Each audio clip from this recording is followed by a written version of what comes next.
किस स्टेज में है? अंतिम स्टेज में है क्या वो? लास्ट स्टेज में? स्टार्टिंग में है तो हो जाएगा, स्टार्टिंग में है तो हो जाएगा। उसमें आप हल्दी का यूज करिए। हल्दी जो है, हाँ, वो उसमें आपको क्या करना है कि हल्दी, जो कच्ची हल्दी आती है ना, कच्ची हल्दी, कच्ची हल्दी मार्केट में जाएंगे तो आती है, इतनी लंबी लंबी होती है वो, उससे लोग खाते भी हैं, अचार भी बनाते हैं, है ना वो। तो उसको जो है छील लेना है, पूरा प्लेन पूरा कर लेना है, छील लेना है। हाँ, अदरक की, जो अदरक की तरह होती है, और उसको छील लेना है और उसको कम से कम गुदा मार्ग में आधा घंटे तक छोड़ देना है। ठीक है, आधा घंटे तक उसको प्रवेश करा करके छोड़ देना है गुदा मार्ग में। ठीक है, उसको पूरा रिकवर कर देगा वो।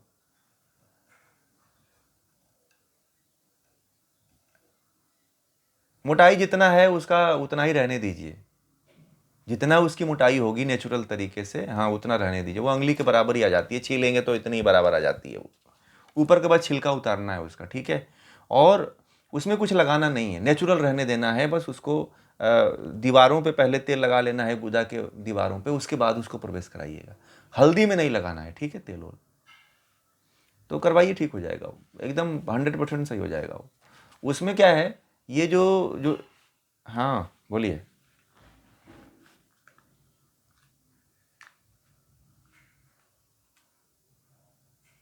हाँ हाँ, वो तो डालते ही आप लोग। हम्म। हाँ, हल्दी इंस्टेंट करके उसको कम से कम आधा घंटा छोड़िए। अगर ज़्यादा सी, अगर पहले शुरुआती दौर में आधा घंटा छोड़िए, नहीं तो उसको क्या करिए कि दो दो तीन रखिए। बात समझ रहे हैं? दो तीन रखिए। यदि उस क्रिया को लंबे समय तक अगर कराना है तो उसको सेंटर पे अगर रख के कराते हैं तो उसको 1 घंटा तक रोकिए उस व्यक्ति को, जिसका भी हो। और उसको कम से कम 4 हल्दी की गांठ रखिए। ठीक है, 4 हल्दी की गांठ रखिए और डिवाइडेशन कर लीजिए उसको 15-15 मिनट का। ठीक है, 15-15 मिनट में उस गांठ को, एक एक गांठ को हटाइए, उसको फेंक दीजिए, उसको वो कहीं, है ना। और फिर दूसरा लगाइए, फिर हटाइए दूसरा, क्योंकि उसमें से जो एंटी जो हल्दी होती है वो सारे चीज़ों को अवशोषित कर लेती है, जितने वायरस होते हैं, जितने भी उसके अपान वायु जो होती है, अपान वायु को खींचने का कार्य करती है वो। ठीक है, और वो धीरे धीरे सिकुड़ करके आ जाएगा, गुदा भ्रंश अपने आप ठीक हो जाएगा। ठीक है ना, ऐसा करिए। बहुत हम ये ये जो समस्या आती है ना, ये जो समस्या आती है, ये मूल अपान वायु के कारण ही आती है। ठीक है, और कुछ नहीं होता, अपान वायु होता है। अपान वायु जब जो समझ गया और जो उसको निकाल दिया तो फिर वो ठीक हो जाए। हाँ, बाकी और कुछ नहीं होता है।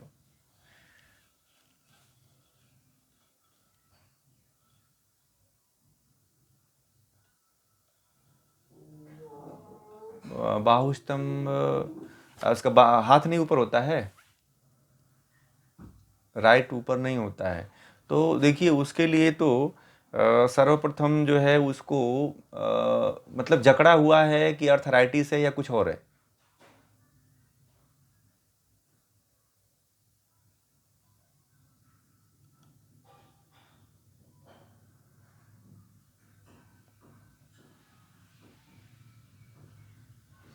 अच्छा अच्छा, उसका यूरिक एसिड ज़्यादा बढ़ गया है क्या? हाँ, तो मसल्स या तो जकड़ गए होंगे या फिर यूरिक एसिड बढ़ गए होंगे। ठीक है, दो काम, दो तो हुआ होगा, एसिड उसके अंदर ज़्यादा बना होगा। तो वो सबसे पहले तो देखिए, उसके लिए क्या करना है कि सूक्ष्म व्यायाम, तो पहले तो जो ज्वाइंट्स है ना उसको तोड़ना पड़ेगा, धीरे धीरे धीरे धीरे धीरे धीरे। ठीक है, धीरे धीरे जो मसल्स को आपको खुद, क्योंकि वो इतना दर्द होता है कि वो हिलाने नहीं देगा वो। हाँ, पेन होता है तो वो पूरा हिलाने नहीं देगा। तो इसके, ये देखिए, ये जो समस्या होता है उदान वायु, ठीक है, ये जो समस्या आती है उदान वायु के गड़बड़ी होने के कारण आता है। ठीक, और इसमें इसके लिए क्या करना है कि जो कुंभक है, ठीक है, कुंभक, तो इसके सूर्य भेदी पहले जो है, सूर्य भेदी कुंभक सही तरीके से आपको आना चाहिए। ठीक है, तो शुरुआती दौर में उसे सूर्य भेदी कुंभक करवाइए, कम करवाइएगा पहले बीपी तो। हाँ, कुंभक होना चाहिए। सूर्य भेदी प्राणायाम में भी उसका सही तरीका आपको पता होना चाहिए कि सूर्य भेदी कैसे होता है, शास्त्रीय वाला। ठीक है, जो प्रचलित है वो वाला नहीं।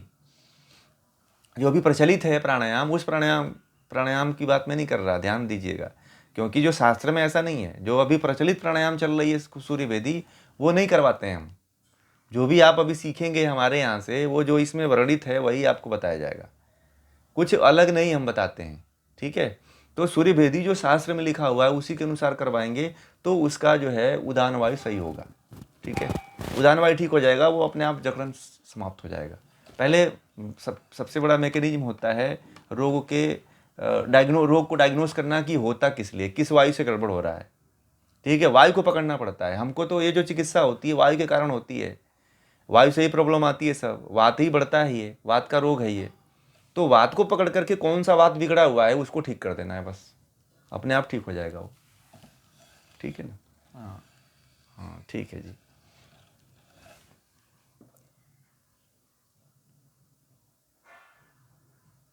हाँ हाँ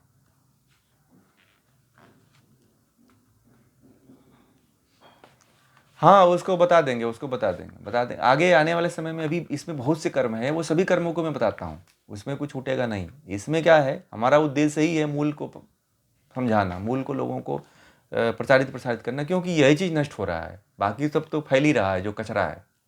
समझ रहे हैं ना? लोगों को ये वास्तविक चीज़ नहीं पता है। अगर वास्तविक चीज़ लोगों को पता हो जाए तो लोग बीमार ही नहीं होंगे। नेचुरोपैथी चाहे योग जो है इतना कमज़ोर नहीं होता। कमज़ोर इसीलिए आज स्थिति इसकी यही है कि मूल को नहीं पकड़ा हुआ है ना, समस्या इसीलिए आ रही है। तो आ जाएगा धीमे धीमे धीमे धीमे, जो है इसके लिए प्रयास हम कर रहे हैं कि लोग जो है धीरे धीरे जो है इसको समझ करके आगे अपना कार्य करें। ठीक है, चलिए, और कोई किसी का प्रश्न है?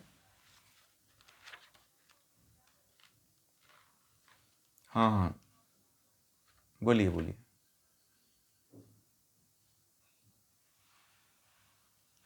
नहीं, शिष्ट के कई कारण होते हैं। शिष्ट जो है होने के कई कारण होते हैं गांठ होने के। एक तो हार्मोनल कारण सबसे ज़्यादा होता है, महिलाओं के जो हार्मोनल इनबैलेंस होते हैं। ठीक है, जो हार्मोन इनबैलेंस होते हैं, जो पीरियड्स आते हैं, पीरियड्स जब आते हैं महिला के शरीर में तो बहुत बड़ा परिवर्तन होता है। एक क्लीनिंग होती है, ठीक है, उसके बाद से शरीर में बहुत सारे हार्मोन स्रावित भी होते हैं।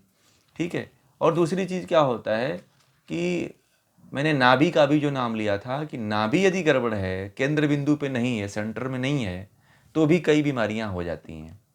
और दूसरी चीज़ क्या होता है कि आजकल जो हमारा आहार है, हमारा लाइफ स्टाइल जो है, और जो आजकल बच्चा पैदा करने के लिए जो है जो औषधियाँ ली जाती हैं, आपको बता दें जितनी भी औषधि दी जाती है, ठीक है, बच्चा पैदा करने के लिए, उन सभी औषधियों का जाकर के साइड इफ़ेक्ट देखेंगे तो सब में लिखा हुआ है कि इसका कार्य जो है आगे आने वाले समय में जो इसका साइड इफ़ेक्ट होगा, हो सकता है कि कैंसर भी हो जाए। ठीक है, आप उसके जाकर के गूगल पे सर्च करके डाल के देख लीजिएगा। आप लोगों को नहीं पता होगा तो आप जाकर के सर्च करके देखिएगा, किसी भी दवा का नाम डाल दीजिएगा, उसका साइड इफ़ेक्ट आपको पता चल जाएगा कि इस दवा का क्या साइड इफ़ेक्ट होने वाला है। ठीक है, और दूसरी चीज़, महिलाएं जो है कुछ कर नहीं रही हैं। ठीक है, कोई ऐसी क्रिया नहीं करती हैं कि उनके अंदर जो कार्बन इकट्ठा होता है। दूसरा जो है शिष्ट बनने का सबसे बड़ा दूसरा कारण जो है वह है कार्बन। ठीक, तो कार्बन हमारे शरीर में सबसे अधिक मात्रा में इकट्ठा होता है, वह निकालने के लिए हम कुछ करते नहीं हैं। जो हम भोजन करते हैं तो भोजन से भी हमारे शरीर में कार्बन आता है। हमारे घर में जो हमने सुविधाएं बना रखी है उन सुविधाओं से भी सबसे अधिक कार्बन आता है। और दूसरी चीज़, मास्क का उपयोग सबसे अधिक हम कर रहे हैं, तो जो ये मास्क का ही उपयोग ज़्यादा लोग जो कर रहे हैं उनके अंदर भी कार्बन डाइऑक्साइड सबसे अधिक मात्रा में जाके इकट्ठी हो रही है। ठीक है, तो कार्बन का शरीर में ज़्यादा इकट्ठा होना ही कैंसर का सबसे बड़ा कारण बन रहा है आजकल। ठीक है, कैंसर क्या है? कैंसर क्या है? सेल का बढ़ जाना या सेल का पूरी तरह से टूट जाना, सिंपल भाषा में, है कि नहीं? यही है ना कैंसर। कैंसर यही है, सेल या तो बहुत ज़्यादा अपने बढ़ करके अतिक्रमण कर दिया या फिर बहुत ज़्यादा टूट गया शरीर से, तो समस्या आ जाती है ना? कैंसर से बचिए। आज की जो सबसे बड़ी समस्या है, मैं एक दिन लेने वाला हूँ इस पे लेक्चर जो है योग संवाद में। कैंसर बहुत बड़ी समस्या है, और मैं बता रहा हूँ कि कोई ऐसा दिन नहीं जा रहा है जिसमें लोग ना मरते हों कैंसर से। प्रतिदिन लोग मर रहे हैं। आसपास के लोग मर रहे हैं, यहाँ वहाँ के लोग मर रहे हैं, क्योंकि इससे लोग बड़े अवेयर हैं। कैंसर कैसे न हो, कैसे बचें, ये बहुत ही सावधानी का विषय है।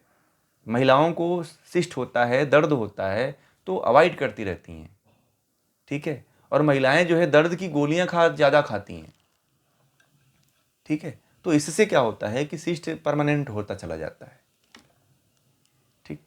और दूसरी चीज़ क्या है, महिलाओं को जो गर्भ निरोधक गोलियां दी जाती हैं वो भी सबसे ज़्यादा खतरनाक होती हैं, ठीक है। और दूसरी चीज़ क्या होता है कि सिस्ट का दूसरा कारण क्या होता है कि जो मान लीजिए जिनका गर्भ ठहर गया तो वो फिर जो है उसका डीएनसी करवाते हैं लोग। तो डीएनसी करवाने के बाद भी उसमें जो अवशेष उसके बच जाते हैं तो वो सिस्ट, फाइब्रोइड जो है उसके सिस्ट का रूप लेने लगते हैं, ठीक है। क्लीनिंग अगर अच्छी तरह से नहीं होती है तो भी सिस्ट बनता है। तो क्लीनिंग का भी ध्यान दें, डॉक्टर से प्रॉपर पूछें। आजकल तो मशीनें आ गई हैं, पूरा सोनोग्राफी करके देख लेते हैं कि कहाँ पे कचरा है। तो पूरा क्लीनिंग का विशेष ध्यान दिया करें, ठीक है। क्लीनिंग का विशेष ध्यान दिया करें। और दूसरा चीज़ क्या होता है कि जो है एक सबसे बड़ा जो फैक्ट कारण है कि वेग, जो काम वेग है उसको बहुत ज़्यादा आने न दें। काम वेग बहुत अधिक यदि आता है तो उससे क्या होता है कि अंडाणु जो है स्रावित हो जाते हैं, ठीक है। अंडाणु स्रावित हो जाते हैं और जाकर के गर्भाशय की दीवारों में और जो रजनली होती है उसमें जाकर के चिपकने लगते हैं, ठीक है। ये बहुत कम लोगों को पता है, जानकारी है ही नहीं है लोगों को। या तो वो बाहर निकल गया तो अच्छी बात है, नहीं निकला तो बड़ी समस्या खड़ी करता है। वही जाकर के दीवारों पे चिपक करके सिस्ट का बड़ा रूप लेता है, डेड हो जाता है। डेड सेल धीरे धीरे बढ़ती बढ़ती बड़ी रूप ले लेती है, चाहे पुरुषों को हो चाहे महिलाओं को, दोनों की बात कह रहे हैं। प्रोस्टेट कैंसर बहुत अधिक बढ़ रहा है, पता है आप लोगों को। पुरुषों में भी प्रोस्टेट ग्लैंड बढ़ करके प्रोस्टेट कैंसर में बदल जा रहा है, और महिलाओं का जो है गर्भ में जो है कैंसर सिस्ट बन करके। और सबसे अधिक इस समय जो समस्या आ रही है महिलाओं को, क्योंकि उनको बच्चा पैदा करना पड़ता है और दवाएं खानी पड़ती है। तो ज़्यादा से ज़्यादा दवा न खाएं, बहुत दवाएं, कोई छोटी समस्या होती है तो उसके लिए आयुर्वेदिक दवा प्रीफर करें। पंचगव्य की दवा लें, कोई साइड इफेक्ट नहीं होता है। गर्भाशय से संबंधित बीमारियों में कोई साइड इफेक्ट नहीं होता है, और बड़ी से बड़ी गांठ है वो भी इससे गल जाती है, कैसी भी गांठ हो। पंचगव्य की औषधि रामबाण है। हमारे यहाँ कैंसर के जो पेशेंट को मैं दवा देता हूँ उसमें से अधिकांशतः महिलाएं, तो महिलाओं को बहुत अधिक जो कैंसर होते हैं, ठीक है। तो पंचगव्य की औषधि जो है बहुत रामबाण औषधि, और पंचगव्य की औषधि जिनको कैंसर नहीं है उनको भी लेना चाहिए। क्योंकि आजकल समय हमारे देश में ऐसा आ गया है कि कैंसर के सेल डेवलप हो रहे हैं, हमें पता नहीं है। अमेरिका आदि देशों में जो है जांच की मशीनें इतनी अच्छी लेवल की हैं कि शरीर में डाल करके वो पता कर लेते हैं कि कहीं से शरीर में कैंसर के सेल तो डेवलप नहीं हो रहे हैं। परंतु हमारे देश में ऐसी अभी सुविधा नहीं है कि वो मशीन को डालें और पता बता दें कि भाई कैंसर के सेल डेवलप हो रहे हैं। हमें तो तब पता चल रहा है जब 4th स्टेज में पहुंच जा रहे हैं। अभी एक महिला के पास हम कुछ दिन पहले आया, वो बहुत पता ही नहीं चल रहा था कि मतलब उसको कोई बीमारी होगी। जब उसने बताया कि मुझे तो सर 3rd स्टेज में कैंसर हुआ, तो अब जल्दी जल्दी 1 महीने का टाइम डॉक्टर दे दिया था कि 1 महीने में मरने वाली है। घर वाले तो निराश हो गए थे। मैंने कहा कि आप धैर्य रखो, आप मरोगे नहीं, बस ये काम करना कि आप कीमो मत करवाना, ठीक है। कीमो करवा लेने के बाद जो है पंचगव्य की चिकित्सा और योग की चिकित्सा काम नहीं करती है। और बहुत अधिक मात्रा में यदि कैंसर की औषधि एलोपैथिक दवा ले लेते हैं तो फिर वो समस्या बढ़ जाती है, और रोगी जो मरता है वो कैंसर की दवा से ही मरता है। नेचुरल जो औषधियाँ हैं, पैथियाँ हैं, उन पे ज़्यादा विश्वास करिए। कैंसर का ट्रीटमेंट जो है एलोपैथ के पास अभी नहीं है। एलोपैथ जो है बहुत कारगर है, परंतु जो दर्द है आदि समस्याओं में बहुत अच्छा काम करता है, परंतु उसका परमानेंट क्योर जो है उसमें नहीं है। योग से है, योग में हो सकता है, योग से बहुत दिनों तक वो बच सकता है योग करने से। परंतु सही तरीका अगर करे तो किसी के संरक्षण में रह करके यदि योग करता है तो वो कैंसर से बच सकता है। षटकर्म आदि क्रियाएं करे, शंख प्रक्षालन अष्टकर्म करे, अष्टकर्म आदि क्रियाएं करे, ठीक है। और नाभि प्रॉपर अगर महिलाओं की सही तरीके से बैठी रहती है तो महिलाओं को कोई भी बीमारी नहीं हो सकती है, मैं आपको बता दूं। क्योंकि आपको इसकी हिस्ट्री बता रहा हूँ। गांव में आप रहे होंगे, चाहे आपके दादा दादी चाहे आप रहे होंगे, तो देखा होगा कि गांव में एक परंपरा चलती थी कि यदि किसी महिला की नाभि टलती थी तो महिलाएं ही सेट कर दिया करती थी, चाहे लोटा लगा देते थे, चाहे कुछ कर लेते, चाहे कुछ भी कर लेते थे। और लगभग सभी, हर एक गांव में कोई ऐसे महिला या पुरुष रहा करते थे जो नाभि को सेट कर दिया करते थे। घर घर में रहा करते थे लोग, और इससे महिलाओं को कोई बीमारी नहीं होती थी। उन महिलाओं में हमसे ज़्यादा बच्चा पैदा करती थी। वो लोग 7-7, 8-8 बच्चे पैदा करती थी, 5-5 बच्चे पैदा करती थी, फिर भी उनको कोई बीमारियां नहीं होती थी, कोई रोग नहीं होता था। परंतु आज तो एक बच्चा पैदा करो तो सारी स्थिति हो जाती है, सब गड़बड़ हो जाता है मामला। और ऑपरेशन जो है 9 होने दें, सिजेरियन ऑपरेशन जो है इससे बचें। क्योंकि भारत में क्या होता है कि भारत में सिजेरियन ऑपरेशन तो होता है, परंतु टाँका ही सही से नहीं लगा पाते हैं लोग, और महिलाओं को बड़ी बड़ी समस्याएं आती हैं। अधिकांश तक कुछ मैंने सुना कि कुछ डॉक्टर जो है एक ही लेयर छोड़ दिया था, ऊपर की लेयर बस सिल दिया था, अब उस महिला को ब्लीडिंग होने लगी पेट के माध्यम से जहाँ टाँका लगा था। ऐसे ऐसे लोग हैं, मैं बताऊं तो कच्चे लोग हैं, और जो ट्रेनिंग डॉक्टर जो है हेल्परों को लगा देते हैं, डॉक्टर खुद करते तो उनको पता चलता। तो मैंने सुना था कि वो ऊपर वाली खाली लेयर सिल दिया था, अब उस महिला को 3 बार ऑपरेशन करना पड़ा। बताइए उसकी क्या स्थिति होगी।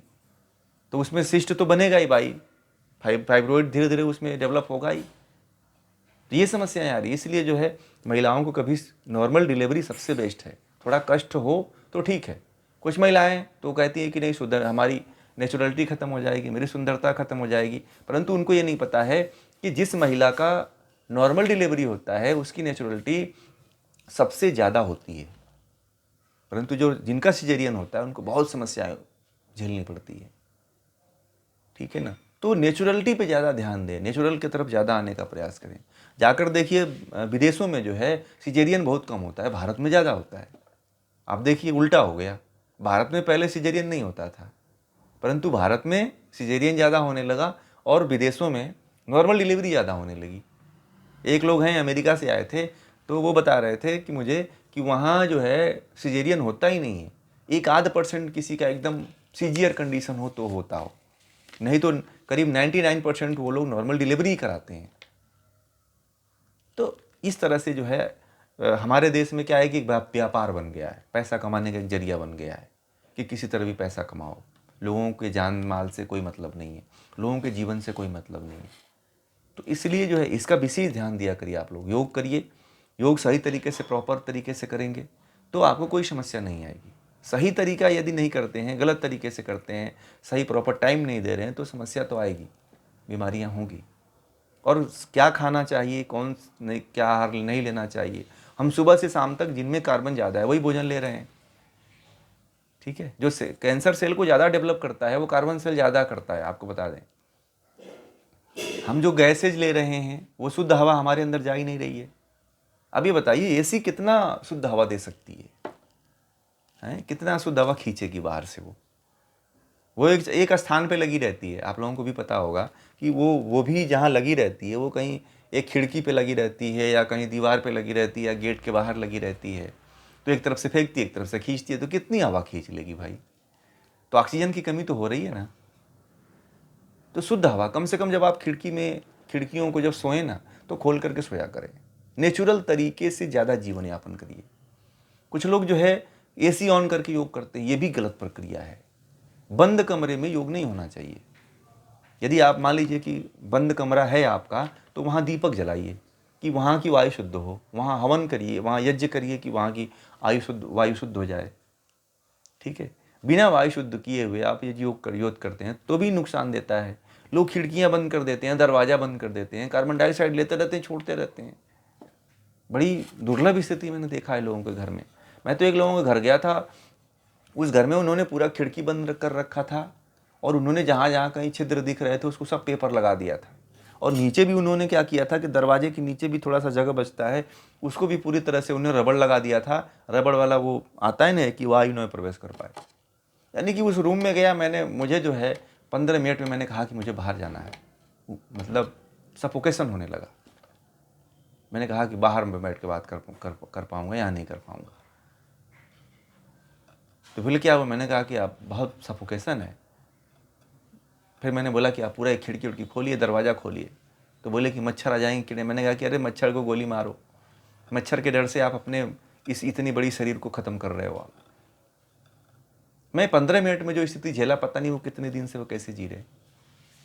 ठीक, इतनी बड़ी समस्याएं आती हैं, ऐसे ऐसे लोग जीवन जी रहे हैं। तो इस तरह से आप लोग अपने दिनचर्या को, अपने लाइफ स्टाइल को सुधारें, अपने अंदर परिवर्तन करने का प्रयास करें कि हमें नेचर की तरफ जाने का प्रयास करें, शुद्ध रूप से जीने का प्रयास करें। सब व्यवस्थाएं रखिए, मैं व्यवस्थाओं का विरोध नहीं कर रहा हूँ, पर ये भी जरूरी है, व्यवस्थाएं भी जरूरी है, परंतु अपना जो जीवन हो व्यवस्थाओं से अलग हट के जिए। ठीक है, क्योंकि आप योग को पढ़ रहे हैं, योग को जान रहे हैं। व्यवस्थाएं होनी चाहिए, मैं नहीं कहता हूँ व्यवस्थाएं नहीं होना चाहिए, आज की ज़रूरत है, परंतु इसके साथ साथ अपनी ज़रूरत क्या है उसको ध्यान में रखिए कि मेरी ज़रूरत तो नेचर है, प्रकृति है, पेड़ पौधे हैं, खुली हवा है। जितना आप लेंगे खुली हवा, उतना आप शरीर को लंबे जीवन तक चला पाएंगे। वैसे भी शुद्ध हवा वायुमंडल में कमी आ रही है, चारों तरफ पोल्यूशन फैल गया है। जो आ रही है कम से कम उसको तो शुद्ध मिले, वो तो ले लें पूरा, है कि नहीं? इसका विशेष ध्यान दिया करें। और दूसरा चीज़ जो है, कार्बन बनाने का सबसे बड़ा जो स्रोत है, अगला जो स्रोत है, वो हमारे घर में फ्रिज है। आपको पता है आप लोगों को कि फ्रिज जो है, फ्रिज से कार्बन क्लोरोफ्लोरो गैसेज निकलती हैं। सबसे खतरनाक गैस निकलती है, कैंसर का सबसे बड़ा द्योतक है। मैं कई घरों में गया हूँ, मैं देखा हूँ लोग बेड में रखते हैं, बेडरूम में रख के सोते हैं उसको, कि उठे और बोतल निकाले और ड्रिंक निकाले, पी लिए, कि कहीं जाना ना पड़े उठ करके। लोग इतने आलसी होंगे कि बीमारियां होगी। मैं तो कहता हूं कि फ्रिज अपने घर में मत रखिए, अगर आप थोड़ा सा जागरूक इंसान हैं तो। यदि आप फ्रिज रखने की आवश्यकता ही यदि आपको है तो ऐसे जगह पे रखें कि घर से बाहर रखें, कि उसकी हवा, उसकी जो गैसेज हैं वो बाहर निकल जाए, घर में ना रहे। क्योंकि आपको पता है सभी लोग घर में रहते हो। एक ऐसे परिवार की मैं बात बताऊं, जो परिवार एकदम शुद्ध सात्विक भोजन करने वाला था, मुझे मिला था वो, ठीक है। उन्होंने कोई भी, उनका तली भुनी चीज़ें ऐसी वैसी कोई भी ऐसा भोजन नहीं था, बहुत सिंपल लाइफ जीते थे। वो मुझे बोले कि हम ऐसा कुछ नहीं करते थे, फिर भी मुझे बीमारी हो। मैंने कहा कि जो आपके शरीर में भोजन के रूप में जो पेस्टिसाइड, केमिकल, खाद ये सब आ रहा है, इसको निकालने के लिए आप क्या करते हो? तो बोले कुछ नहीं। मैंने कहा कि योग करो आप। फिर जो है घर में उन्होंने 2-2 फ्रिज लगा रखे थे, एक पानी के लिए अलग लगा रखे थे, एक सब्जी वाला अलग लगा रखे थे, दूध दही के लिए अलग लगा रखे थे। और मैंने देखा उनका पूरा घर चारों तरफ से बंद था, खिड़कियां बंद थी, और कूलर चल रहे थे, फ्रिज चल रहे थे। तो मैंने कहा कि जो सबसे बड़ा जो कारण है वो फ्रिज है आपका। ये, और उस घर में सभी लोगों को कैंसर हुआ था, आपको बता दें। पहली बार मुझे मिला वो घर, मेरे जीवन में पहली बार ऐसा घर मिला है जिस घर में सभी लोग कैंसर के मरीज हो गए थे। ठीक है, तो फ्रिज को इतना प्राथमिकता मत दीजिए। 10-15 हज़ार, 20 हज़ार का सामान जो है आपके जीवन को नष्ट कर रहा है। इतना कीमती मत बनाइए वस्तुओं को अपने से ज़्यादा। जब वस्तुओं को प्राथमिकता देंगे, वही वस्तु आपको नष्ट कर रही है। वस्तुओं को उतना प्राथमिकता देने से ही समस्याएं आ रही हैं। अब मैं बताऊं आपको, मैं एक लोगों के घर में गया, बड़ा आश्चर्यचकित हुआ। वो पूरा कवर उबर लगा करके ऐसे सजाए थे कि जैसे कि कोई दुल्हन खड़ी है। मैंने कहा कि आप ऐसे ही सो लेते हैं दरवाज़ा बंद करके? और बोले कि हाँ, हम लोग खिड़की दरवाज़ा सब बंद करके सोते हैं। मैंने कहा कि इस फ्रिज से कोई प्रॉब्लम नहीं आती? बोले कि नहीं नहीं, कोई प्रॉब्लम नहीं आती, हम तो 4-8-10 साल से सो रहे हैं। समझ रहे हैं? तो ये बड़ी बड़ी गलतियां हम घर में कर रहे हैं। एक लोगों को मैंने कहा, उन्होंने फ्रिज को जो है घर से बाहर लॉक करवा दिया, जाली में जो है एक ग्रिल का जो है ना, ऐसे जाली बना करके वहाँ पे कनेक्शन कर दिया और बाहर फ्रिज रख दिया। जब लेना होता है तो लॉक लगा करके खोल करके जाकर लोग लेते हैं, बोलते हैं कि बड़ा अच्छा फीलिंग हो रहा है। ऐसे रखिए ना फ्रिज। ऐसे जो सामान की वस्तुएं उतना घर में नहीं रखना है, उतना उनको उतना आदी मत बनिए, क्योंकि उनसे जो गैसेज निकल रही हैं वो आपके लिए हानिकारक है ना। पहले के लोगों के घर में कहाँ ऐसे फ्रिज हुआ करते थे। ये छोटी छोटी जो समस्याएं हैं, जो छोटी छोटी असावधानियां हैं, उनको ध्यान में रखिए।